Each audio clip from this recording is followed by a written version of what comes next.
In a recent interview with UK's Metal Hammer magazine, Metallica's Kirk Hammett pondered the future of the guitar in light of the troubles facing iconic brand Gibson, who filed for Chapter 11 bankruptcy protection earlier this year.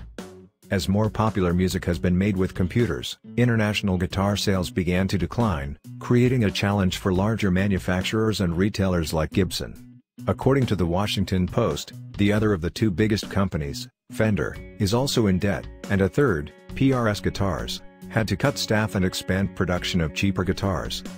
Hammett said, "I don't know what the fuck it is, but people seem to be seeing the guitar in a different light and passing them up for fucking samplers and whatnot. Maybe it's a sign of the times. Like all instruments, there's a time when it goes out of fashion." In the early 80s, the guitar wasn't as popular as it became again in the mid-80s, so we'll see what happens as far as enthusiasm is concerned with the actual act of making music with a guitar.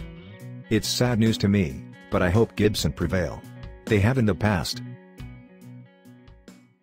Metallica's Kirk Hammett described his experience of jamming with Meshuggah as amazingly powerful, but also shared his thoughts on the band, saying that they are so unique.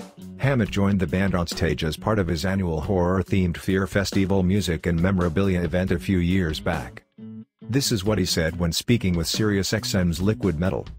"I could feel the power behind me. And I was thinking about it, and it was kind of like being in front of a locomotive. And the only way to, keep in front of that locomotive is to just play my ass off and keep up with it. It was amazingly powerful and an amazing experience. I have to say, I've jammed with a lot of people and I've jammed with a lot of bands, but that was so unique and next level." He went on to note that the experience of playing under Meshuggah's extensive lighting rig was trippy. "Their stage show is trippy, because they have lights, a lot of lights, and you can barely see those guys. So when I walked on stage, it was so dark on stage, I could barely see my guitar neck, but, for some reason, somehow, someway, that kind of added to the overall vibe. I just have to say, man. It was the first time I really sat and watched them for more than 10 minutes, cause that's usually all the time I have. And I have to say, they're one of the best metal bands out there for a variety of reasons, man. In terms of technique and virtuosity, in terms of originality, there's no precedent before Meshuggah. They have set a precedent, and they are so unique. It's almost Dada-esque. I know I'm using a lot of big 50-cent words here, but it's the only way I can really explain how I think and how I feel about them." On Vancouver radio station CFOX, Metallica's Kirk Hammett spoke fairly candidly about his experience taking guitar lessons with Joe Satriani. "It was actually very poignant," Hammett said of his first lesson with Satriani. "His first lesson to me was, learn your lesson. Don't waste your time, don't waste my time. I expect you to know everything that I gave you in a week's time." I was like, this guy is serious. But you know what? I did it, and he kicked my ass. But after a while, I was taking 2 lessons a week from him. I became so thirsty for what he had to offer me, I was just like, bring it on. It's all making sense. I want to learn more." Hammett then discussed Satriani as a player, saying ever since I first met him, he's always played incredibly, with all the sounds and all the bar stuff and tapping and crazy licks that no one's ever played and still probably never plays. I mean, he's just such a unique individual as a musician. Dave Mustaine shared his thoughts on Meshuggah after getting to hear the band a bit more often during ongoing joint tour with Megadeth, telling Cat Rock, "They're really exciting. It's not even because the drumming is so complicated, really it's just 4/4 timing the majority of the time. But the way the songs are, and how unique they are, they take on a characteristic of their own. You could so easily get lost trying to follow. What do they call that? Algebra metal or something like that? All these timings and stuff like that. You know, the stuff I listened to growing up, the new wave of British heavy metal. It was straightforward riffing like AC/DC. And then going into Priest and Maiden, and then getting into heavier stuff, Motorhead, Diamond Head, Merciful Fate, everything was straightforward. So having a tour with Megadeth, Meshuggah, Tesseract, and Lil Ake where we have these young exciting bands, it's always really entertaining, because I get to see stuff I never would have been compelled to pick up in a record store. It opens my mind a lot. I remember the first time I took out this really great band called the Dillinger Escape Plan. I couldn't understand it, but I just knew they were really exciting. It's the stuff you don't understand you most often miss out on. I wanted to understand, so we took him out on Decanter. It was a great experience. I thought they were terrific. And that was my introduction to that type of crazy, cerebral metal. He also talked about drummer Dirk Verburen, saying, as good as Adler was, Dirk's feet are more advanced. I didn't think that was possible, because Chris is such a great drummer. There's a reason why Chris recommended Dirk, and I love him for that. I think that he's a really solid friend for making that recommendation, cause a lot of guys wouldn't do that. He's a true friend, and I was stoked having him in the studio. Dirk is one of the most pleasant, easy to get along with guys I've ever met in my life. I'll walk up to him, and he'll smile, and lean forward, and pat me on the back. He goes, "How's it going, buddy?" I could say, "Oh man, anything."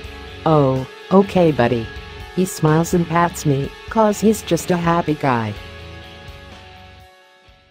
In an old interview from a 1994 Guitar World article, Yngwie Malmsteen was asked to do a blind critique of some of the bands and guitar players of the time. Yngwie gets played Metallica's song Master of Puppets. He has great things to say about the band except for the guitarist, Kirk Hammett. This is what he said. "That's Metallica, I love it. This is maybe the second or third time I've heard this song, and the first time I've heard the live version. My old drummer and keyboardist liked Metallica a lot, and they played this song around the time I was recording Odyssey, 1988. I liked it then and I like it now. Of all the bands that play this type of music, Metallica is the best. James Hetfield sings better than all the other vocalists, and Lars Ulrich is a great drummer. I feel some sort of connection with them. I think the band heard some of my early demos, which sounded something like this." Malmsteen demos first surfaced on college radio stations in Northern California, where Metallica is based. I'm not saying I influenced them, but maybe I did. Overall, the band has a great sound. But I think the lead guitar player, Kirk Hammett, is not very good. He can play fast and is pretty good at it. But his choice of notes and sense of pitch are very bad. I don't think that he plays with musicality, or plays in tune. Rather than lifting the song, his solo seems to be the anticlimax. Would you agree or disagree with Yngwie Malmsteen? What's your opinion on Kirk Hammett's guitar playing? Tell us in the comments section down below. Back in 2014, neoclassical guitar virtuoso Yngwie Malmsteen gave an interesting yet controversial opinion on Ibanez guitars. In an interview he was asked what it was about the Stratocaster that has kept him so devoted to it all these years. He replied saying, "Well, it's kind of the original instrument, everything else is a copy of it, you know. All the Ibanez and stuff like that's just a copy. It's like a bad copy, really. It's the same design but it's a bad copy. I'm an original, very purist kinda guy," he added. "That's why I use Marshalls, Ferraris, whatever. I like the original stuff." He also said some interesting things about Gibson guitars. "Yeah, Les Paul's nice being a piece of furniture, it's nice to look at. But it wouldn't survive 5 minutes with me on stage. What do you think about this? Are Ibanez guitars really bad copies of the original Fender Strat? And what do you think he is trying to say about Gibson? Comment your thoughts and opinions down below." Neoclassical guitar master Yngwie Malmsteen goes through his top 5 tips for guitarists. 1. Learn from the best. Just like you, I had heroes as a kid. I got the first Deep Purple album and started figuring out how to do the whole Ritchie Blackmore thing. To be honest, I got pretty damn close. And then I soon realized he already exists, so I really should do something that sounds like me. It's a really good thing to emulate someone in order to learn your trade. I actually think it's very important. But eventually, you might want to go somewhere else with it, and that's up to each and every individual. 2. Knowledge is power. You're going to laugh at this, I only play with my ears. I don't think about technique or scales or anything. I just think about what I sound like. I grew up in a very musical family and I knew how important it was to know all the theory. You might think it's boring, but you have to learn the relationships between all the scales, keys and notes, in order to know what you can and can't do. Say phrygian and diminished, they're all connected. A harmonic minor is also E phrygian dominant, but you could play diminished from F sharp every 3 frets, and you'll bring that flavor. It all becomes hardwired, and you soon stop thinking about it. 3. Open every door. When you play blues, you go into a certain mode, you know. The groundwork isn't actually that hard, it's all mathematical theory. You have the key to this door, and when you open it, there's a hallway with 100 other doors. Behind those doors are more doors, and it keeps going on. But you need the key to open that first door. Once you have that, you don't need to worry anymore. That's how you become an amazing improviser, and I feel that improvisation is one of the most important things to be a musician. All the great composers were great improvisers. They wrote it all down because they had to. That all comes down to knowing the theory. It's how you stay in the right place and never head anywhere you're not supposed to be. 4. Express yourself clearly. When I first came on this scene, way back when, people always used to say two things. Hey man, I can't believe you have no distortion on your guitar. And I have more gain on my shit than you could imagine, insane levels of it. I just make sure each note is clearly expressed. You do one, and then you move on to the next. Don't let them bleed into each other. The other thing people used to say is, you pick every note. I don't pick every note. If I did that, with the amount of gain I use, it would sound crazy. But it's not all legato either, there's no real system to it. I could pick every note if I wanted to, and sometimes do, if it's the sound I'm looking for. My solos sound like mini compositions. Some guitar players do repetitive things really fast, and I always felt that there should be a melody behind it, even if it's fast. People also used to say, wow, I can't believe how you wrote that solo. And I didn't write that solo, it was never written. Roll the tape, and off I go. It's completely improvised, even on the records. If there's a catchy phrase, sure I will use it, but more often than not, I play something a bit different. 5. Listen to the other instruments.